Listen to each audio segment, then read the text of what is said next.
అరవ శ్రీధర్ వ్యవహారం ఎటూ తేలకుండా కొనసాగుతూనే ఉంది. ఇప్పుడు ఈ అంశానికి సంబంధించి వీణ మరొక వీడియో రిలీజ్ చేశారు.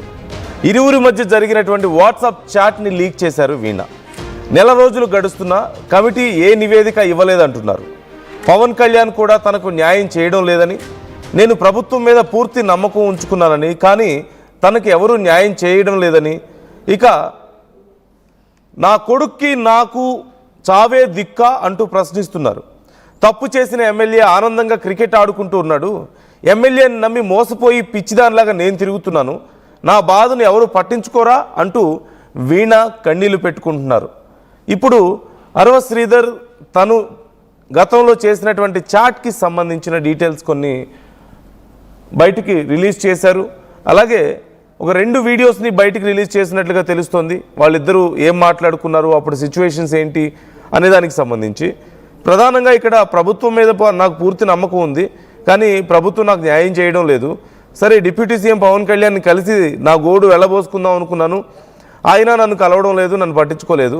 ఇప్పుడు నేను ఏం చేయాలి, నాకు నా కొడుక్కి ఇక చావే శరణ్యమా అంటూ అడుగుతున్నారు, ప్రశ్నిస్తున్నారు.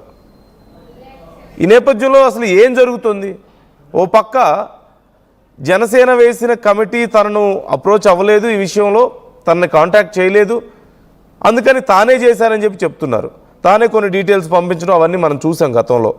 తానే వాళ్ళకి కాల్ చేయడం, కొన్ని చాట్ హిస్టరీ కానీ కొన్ని డీటెయిల్స్ కానీ పంపించడం మనం చూసాం. జనసేన వేసిన కమిటీ ఏం తేల్చింది ఇప్పటి వరకు అనే వివరాలు ఎక్కడా బయటికి చెప్పలేదు. మరోవైపు మేము విచారిస్తున్నాం, వీణ మాకు అందుబాటులో లేరు విచారణకు అని చెప్పేసి పోలీసులు అంటున్నారు. వీణ నన్ను ఎవరు కాంటాక్ట్ చేయలేదు విచారణ కోసం అని చెప్పి వీణ చెప్తున్నారు. పోలీసులేమో మాకు అందుబాటులో లేరు, అబ్స్కాండ్ అయ్యారనో లేకపోతే ఫోన్ ఆన్సర్ చేయడం లేదు, స్విచ్ ఆఫ్ వస్తుందనో చెప్పారు. తీరా చూస్తే వీణ ఏమో లేదు, నా దగ్గర ఉంది ఒకటే ఫోన్, నేను వీడియోలు కూడా పెడుతున్నాను కదా, నా ఫోన్ ఆఫ్ అవ్వడం ఏంటని చెప్పి తానంటున్నారు. సో మొత్తం మీద ఈ కేసు ఎటూ తేలడం లేదు. సమయం గడిచిపోతుంది. వీణ చెప్పినట్లుగా నెల రోజులు గడిచిపోయింది, కానీ ఈ విషయంలో ఏ క్లారిటీ రాలేదు, ఎటూ తేలడం లేదు. ఇక ఇప్పుడు తన పరిస్థితి ఏంటి మరి అని వీణ అడుగుతున్నారు, ప్రశ్నిస్తున్నారు. నేనేం చేయాలి చెప్పండి నాకు, ప్రభుత్వం న్యాయం చేయక, డిప్యూటీ సీఎం కలవక నేను ఎవరిని కలవాలి? కమిటీకి నివేదిక ఏదైనా చెప్దామంటే కమిటీ నన్ను అప్రోచ్ అవ్వలేదు, పోలీసులు అప్రోచ్ అవ్వలేదు, ఎవరికి చెప్పుకోవాలి నేను అని అడుగుతున్నారు. ఈ అంశానికి సంబంధించి డీటెయిల్స్ మనం తెలుసుకుందాం. మనతో శిల్ప జాయిన్ అవుతున్నారు, మా కరెస్పాండెంట్. రైట్, కిషోర్ జాయిన్ అవుతున్నారు, మా కరెస్పాండెంట్.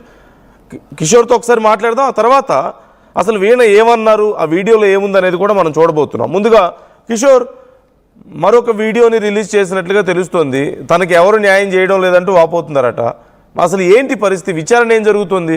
జనసేన కమిటీ విచారణ ఎంతవరకు వచ్చింది, పోలీసుల విచారణ ఎంతవరకు వచ్చింది, ఆ డీటెయిల్స్ ఎందుకని బయటికి రావడం లేదు? నందు, ఏదైతే ఎమ్మెల్యే శ్రీధర్ బాధితులు వీణ మరో వీడియో విడుదల చేసింది. ఇరువురి మధ్య ఏదైతే స్టార్టింగ్ జరిగిన దాన్ని ఇప్పుడు లీక్ చేసేది ఉంటుంది. అంటే ఒక రకంగా గత కొంతకాలంగా ఏదైతే వీరి మధ్య జరుగుతున్నటువంటి వ్యవహారం పైన కూడా ఇప్పటికే జనసేన అధినేత పవన్ కళ్యాణ్ కూడా సీరియస్ కావడం జరిగింది. ఆ మేరకు విచారణ కమిటీ కూడా వేయటం జరిగింది. అయితే విచారణ కమిటీ పూర్తి స్థాయిలో నివేదిక 3 రోజుల క్రితం ఏదైతే మనతో మాట్లాడుతున్నటువంటి కమిటీ సభ్యులైనటువంటి కాలంలో చెప్పడం జరిగింది. ఏదైతే ఆర్టీవీకి ప్రత్యేకించి అరవ శ్రీధర్ వ్యవహారానికి సంబంధించి ఆయన వ్యక్తిగత వ్యవహారం అయినప్పటికీ కూడా జనసేన అధినేత పవన్ కళ్యాణ్ ఆదేశాల మేరకు మేము విచారించిన తర్వాత దానికి సంబంధించినటువంటి పూర్తి నివేదికను జనసేన అధినేత పవన్ కు ఇప్పటికే తీసుకెళ్లడం జరిగింది. ఆయన తుది నిర్ణయం ఆయన తీసుకుంటారు, ఆయన తీసుకునే ఆయన బట్టే ఉంటుందంటూ కూడా ఒక రకంగా చెప్పడం జరిగింది. మరోవైపు ఆయన ఇప్పటికే పార్టీ కార్యక్రమాలకు కూడా దూరంగా ఉండాలంటూ కూడా ఆదేశాలు చేస్తున్నారు. అంటే గత కొంతకాలంగా కూడా ఆయన పార్టీ కార్యక్రమాలకు కూడా దూరంగా ఉంటున్నారు. అదేవిధంగా ఏదైతే అసెంబ్లీ సమావేశాలకు కూడా ఆయన హాజరు కాదు. అంటే ఈ నేపథ్యంలో గతకు నెల రోజులు గడుస్తున్నా కూడా కమిటీ ఎలాంటి నివేదిక ఇవ్వలేదన్నటువంటి విషయం వీణా చెప్తుంది. కానీ 3 రోజుల క్రితం ఇదే వ్యవహారం పైన అటు ఏదైతే జనసేనలో ఉన్నటువంటి త్రిసభ్య కమిటీలో ఒక సభ్యుడైనటువంటి టీసీ వరుణ్ కూడా దీనిపైన ప్రత్యేకించి ఇప్పటికే మేము విచారించాం, అంటే పలువురిని విచారించిన సందర్భంగా కూడా ఈ వ్యవహారంలో ఏదైతే హర్ష వీణ చేస్తున్నటువంటి వ్యాఖ్యల పైన కూడా అటు ఆమెకు ఇచ్చినటువంటి ఏదైతే పోస్టు ద్వారా పంపించినటువంటి వాటిని కూడా పరిగణలోకి తీసుకొని ఒక నివేదికను చేసి ఇవ్వడం జరిగింది. అయితే నివేదిక పవన్ కళ్యాణ్ దగ్గర ఉంది. ఆయన తుది నిర్ణయం తీసుకుంటారు, ఆయనకే తుది నిర్ణయం అన్నటువంటి విషయాన్ని చెప్పడం జరిగింది. అయితే ఇక్కడ ప్రధానంగా ఆమె వ్యవహారంలో కొంత అంటే తనకు న్యాయం జరగలేదన్నటువంటిది ఆమె వాదిస్తున్నటువంటి వాదన.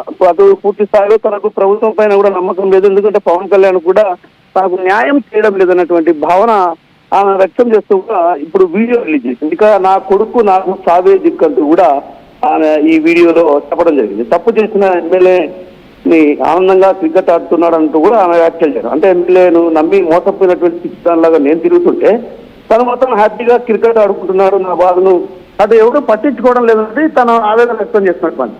అంటే ఇక్కడ ప్రధానంగా ఏదైతే వీరిద్దరి వ్యక్తిగత వ్యవహారానికి సంబంధించినటువంటి అంశం వీరిద్దరే తేల్చుకోవడం అనేది ఒకవైపు జనసేనకు సంబంధించినటువంటి కమిటీలో సభ్యులు చెప్తున్నారు. అయితే ఈ వ్యవహారం పైన కొంత అసెంబ్లీ సమావేశాలు నేపథ్యం కాబట్టి పవన్ కళ్యాణ్ కూడా తన నిర్ణయాన్ని ప్రకటించలేదన్నటువంటి విషయాన్ని కూడా కొంత జన సైనికులు చెప్తున్నారు. జనసేన నేతలు కూడా ఏదైతే అసెంబ్లీ సమావేశాల నేపథ్యం కాబట్టి నివేదిక వచ్చిన తర్వాత ఏంటి అన్నటువంటి విషయం పైన కూడా త్వరలో నివేదిక ఆయన తుది నిర్ణయం తీసుకుంటారంటూ కూడా చెప్తున్నారు. అయితే అసెంబ్లీ సమావేశాలు కాబట్టి కొంత జాప్యం జరిగిందన్నటువంటి వాదనలు కూడా అటు జనసేన నేతల్లో వినిపిస్తున్నారు. అయితే ప్రధానంగా ఇక్కడ ఏదైతే హర్షవీణ చేస్తున్నటువంటి ఆరోపణలో గతంలో ఏదైతే తనకున్నటువంటి వివాహాల విషయం కావచ్చు ఇతర అంశాల పైన కూడా అటు రిసర్చ్ కమిటీ విచారించి కూడా ఒక నివేదిక ఇచ్చింది. అంటే ఒక రకంగా ఆమె ఏంటి పరిస్థితి అన్నటువంటి విషయం పైన కూడా అటు పూర్తి స్థాయిలో ఇచ్చారు. ఇక్కడ ఈ వ్యవహారంలో శ్రీధర్ బాధితుడు అయితే శ్రీధర్ వైపు నుంచి కూడా శ్రీధర్ సంతోషంగా ఉన్నాడు, నేను నా బిడ్డ మాత్రం ఇబ్బందులు పడుతున్నాను కాబట్టి తనకు న్యాయం జరగటం లేదన్నటువంటి ఆవేదన వ్యక్తం చేస్తుంది. కాబట్టి ఖచ్చితంగా ఈ వ్యవహారంలో రాష్ట్ర ప్రభుత్వం కూడా ఇప్పటికే ఏదైతే హర్షవీణ ఇచ్చినటువంటి ఫిర్యాదు మేరకు మానవ సంఘాన్ని కూడా కలవడం జరిగింది. కలిసిన తర్వాత కూడా వాళ్ళు కేసు నమోదు చేశారు. అయితే ఆ కేసు పైన కూడా విచారణకు రమ్మని చెప్పి పోలీసులు పిలుస్తున్నా కూడా హర్షవీణ అటు పోలీసుల విచారణకు ఎప్పుడు హాజరు చేయబడి అంటే విచారణ హాజరైతే అటు పూర్తి విషయాలు విచారించే అవకాశం ఉంది. కాబట్టి హర్షవీణ కూడా గతంలో కూడా పలుమార్లు కూడా రైల్వే కోర్టు పోలీసులు విచారణకు హాజరు కావాలని పిలిచారు, విచారణకు హాజరు కావాలని పిలిచినప్పటికీ కూడా ఎక్కడా కూడా ఆమె విచారణకు హాజరు కాదు. అంటే ఒక రకంగా పోలీసులను సహకరించడం లేదు కాబట్టి ఈ కేసు తాత్కాలికంగా మూసివేశారో లేకుంటే మరి పరిస్థితుల్లో తెలియదు. కానీ మొత్తం కేసు మాత్రం నాకు న్యాయం జరగలేనటువంటి విషయం చెప్తుంటే పోలీసులు మాత్రం విచారణకు సహకరించినటువంటి వాదనలు వినిపిస్తుంది. Right, thank you Kishore, thanks for the details. అసలు ఇప్పుడు కొత్తగా రిలీజ్ చేసినటువంటి ఈ వీడియోలో వీణ ఏమంటున్నారు, తన బాధ ఏంటి ఒకసారి చూద్దాం.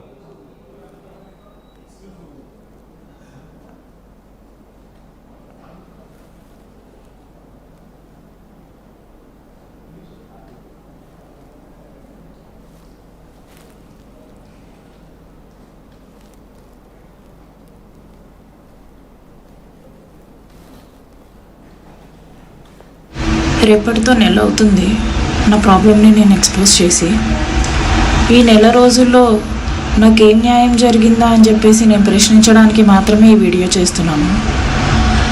కమిటీ వేశారు, కమిటీ ఎటువంటి రిపోర్ట్ ఇవ్వట్లేదు, ఎఫ్ఐఆర్ ఫైల్ అయింది, దాని నుంచి ఎటువంటి ప్రాసెస్ లేదు. నా మీద ఎఫ్ఐఆర్ ఫైల్ అయింది, దాని మీద కూడా ఎటువంటి ప్రాసెస్ లేదు. రూలింగ్ పార్టీ అనేసి ఇదంతా కావాలని మీకు అధికారం ఉందని చెప్పేసి చేస్తున్నారా అనేసి నేను ప్రశ్నిస్తున్నాను. ఒక అమ్మాయికి అన్యాయం జరిగింది అని చెప్పేసి నోరు తెరిచి అడుగుతుంటే, నోరు తెరిచి న్యాయం చేయండి అంటుంటే ఒక్కడు ముందుకు రావట్లేదా? అంటే ఇంక అన్యాయం జరిగినట్టేనా? నువ్వేంటి పార్టీకి సంబంధం లేదంటున్నావు కదా, ఇప్పుడు పార్టీని ఎందుకు ఇన్వాల్వ్ చేస్తున్నావు అనేసి అంటున్నారు. పార్టీకి సంబంధం లేదు సరే, అసలు ఆ పార్టీ అనేదే లేకపోతే శ్రీధర్ అనేవాడు లేడు కదా. అసలు ఆ శ్రీధర్ అనేవాడు బయట ప్రపంచానికే తెలియదు కదా. నువ్విచ్చిన అధికారంతోనే కదా శ్రీధర్ అనేవాడు ఇంత దారుణానికి ఒడిగట్టింది. లేకపోతే శ్రీధర్ అనేవాడు నాకెవరో తెలియదు కదా. శ్రీధర్ అనేవాడు సర్పంచ్గా ఉన్నప్పుడు నేను 3 సంవత్సరాల్లో కోడూరులో ఉన్నాను. కోడూరులో నా పని నేను చూసుకుంటున్నాను. అప్పుడు శ్రీధర్ అనేవాడు ఎవడో నాకు తెలియదు. మీరిచ్చిన పార్టీ అధికారం వల్లే కదా శ్రీధర్ అనేవాడు ఇలాంటి పనులు చేస్తుంది. అందుకే నేను పార్టీని అడుగుతున్నాను. ఇప్పుడు పెళ్లి చేసుకున్న ప్రతి ఒక్కడు కోర్టు పర్మిషన్ తీసుకోడు కదా, తర్వాత మేము డివోర్స్ తీసుకోవాల్సి వస్తుందో లేదో ముందే కోర్టు పర్మిషన్